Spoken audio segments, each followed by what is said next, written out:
नमस्कार। इतिहास में ना कुछ कहानियां ऐसी होती हैं जो अक्सर हमारी नज़रों से ओझल रह जाती हैं।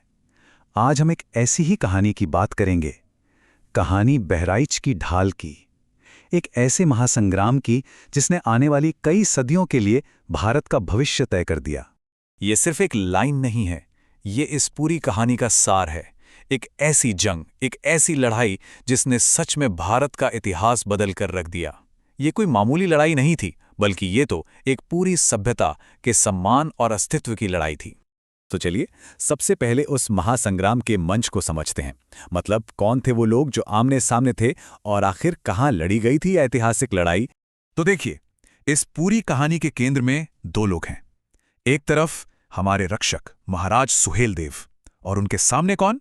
आक्रांता सालार मसूद, जो कोई और नहीं बल्कि गजनवी का भांजा था और भारत को रौंद डालने के इरादे से आया था। अब जरा लड़ाई की डिटेल्स पर गौर करते हैं, क्योंकि यही तो इसे और भी दिलचस्प बनाती हैं। जगह थी बहराइच की चित्तौड़ा झील का किनारा।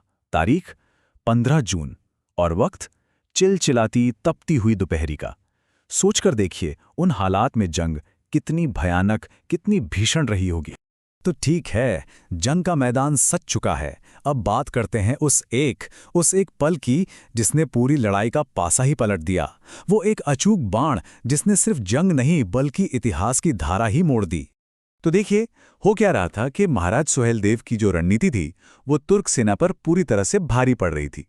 हालत ये थी कि हमलावर सेना चारों तरफ से घिर चुकी थी और उनका सेनापति सालार मसूद बस मैदान छोड़कर भागने ही वाला था। और ठीक उसी वक्त महाराज सुहेलदेव की आवाज गूंजती है। वो भागते हुए मसूद को ललकारते हैं और कहते हैं, मसूद, भागना तेरी फितरत हो सकती है, पर मेरे बाण से बचना तेरी किस्मत में नहीं। सोचिए क्या जबरदस्त आत्मविश्वास रहा होगा। और फिर वही हुआ जो इतिहास में हमेशा के लिए दर्ज हो गया। महाराजा ने अपने धनुष की प्रत्यंचा खींची, बाण छोड़ा और वो तीर हवा को चीरता हुआ सीधा जाकर लगा मसूद के गले में, एकदम आर पार। और बस वो आक्रांता वहीं तड़प तड़प कर उसी धूल में मिल गया जिस जमीन पर वो हुकूमत करने का सपना देख रहा था। एक तीर और एक साम्राज्य का सपना वहीं मिट्टी में मिल गया। तो चलिए, मसूद तो मारा गया, पर इस जीत का असर क्या हुआ, इसकी विरासत क्या थी? क्योंकि इस एक लड़ाई की गूंजना बहुत बहुत दूर तक गई थी। देखिए, जैसे ही सेनापति गिरा उसकी पूरी सेना में भगदड़ मच गई और जैसा कि हमें पता चलता है उसकी पूरी की पूरी सेना का नामो निशान तक मिटा दिया गया। मतलब ये कंप्लीट एक, जिसे कहते हैं ना, निर्णायक जीत थी। लेकिन इस जीत का जो सबसे बड़ा, सबसे जबरदस्त नतीजा था ना, वो इस एक नंबर में छिपा है, 160। जी हां, 160 साल। ये कोई छोटा मोटा समय नहीं होता। इस हार का खौफ, इसका डर इतना ज्यादा था कि अगले 160 सालों तक, सोचिए 160 सालों तक किसी भी बाहरी लुटेरे ने भारत की तरफ आंख उठाकर देखने की हिम्मत भी नहीं की।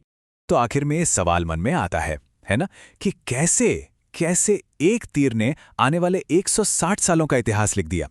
ये कहानी हमें बस यही याद दिलाती है कि कभी-कभी इतिहास का रुख किसी एक इंसान के साहस और सही वक्त पर लिए गए एक फैसले से ही तय हो जाता है।